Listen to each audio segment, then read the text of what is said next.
আসিয়া। আহা, আল্লাহর সামনে একবার মাথা নত করেছে, পৃথিবীর কোন শক্তির সামনে মাথা নত করে নাই। আসিয়াকে, আসিয়া এবং ফেরাউনের ফিনান্স মিনিস্টার, অর্থমন্ত্রীর বিবি লুকিয়ে কালিমা পড়েছে, সাইয়েদনা মূসা আলাইহিস সালামের উপর ঈমান এনেছে। ফেরাউন শুনে দুইজনকে ডেকে নিয়ে আসলো। অর্থমন্ত্রীর বউয়ের সাথে দুধের বাচ্চা, বলল দুইজন নাকি ঈমান এনেছো লুকিয়ে লুকিয়ে, এক আল্লাহরে ছাড়ো, আমি ফেরাউনরে সেজদা দাও। এরা বলল জীবন যাবে কিন্তু ঈমান যাবে না, জীবন দিব কিন্তু ঈমান দিব। প্রথমে ধরলো অর্থমন্ত্রীর বউকে, তাড়াতাড়ি আমার পায়ে সেজদায় লুটিয়ে পড়ো। সে বলে না, জীবন যাবে ঈমান যাবে না। বলল তাই নাকি, দেখি তোমার ঈমানের কত পাওয়ার। জল্লাদরে বলল কড়াইয়ের ভেতরে আগুন গরম করো, তৈল গরম করো, দুধের বাচ্চাটারে টেনে নিয়ে তেলের মধ্যে ছেড়ে দাও।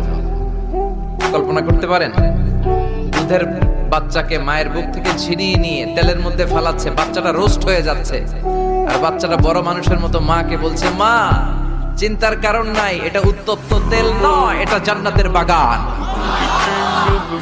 ভয় নাই মা, তুমি চলে আসো, তুমিও লাফিয়ে পড়ো, শাহাদাতের পেয়ালা থেকে মিষ্টি সুধা পান করো।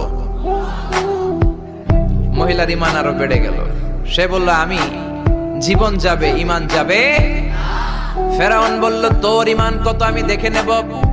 এই মহিলাটাকেও উত্তপ্ত তেলের মধ্যে ছেড়ে দেয়। বাকি রইল ফেরাউনের বউ আসিয়া।